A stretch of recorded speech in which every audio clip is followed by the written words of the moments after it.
Hello guys and welcome back to the channel. In this video, I'm going to show you how you can find halfway point on Apple Maps.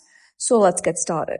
First of all, you're going to open Apple Maps and you're going to get the route between two locations, such as you're going to type your starting point and the destination. Then you're going to zoom into the route and look for any central area between both locations like a city, restaurant, or landmark roughly in the middle. Apple Maps doesn't have a direct halfway point button, so you do this manually. So once you find a possible midpoint, tap and hold the drop pin. So what you're going to do is simply scroll over here and click on pin. And when you see this unpin button, that means that pin has been added. And if you wish to unpin that, you can simply click on unpin. And for better accuracy, you can compare travel times from both sides, not just the distance, in order to achieve that. And when you zoom into that specific area, you'll be able to see a pin over here. And that is basically how you can find halfway point on Apple Maps.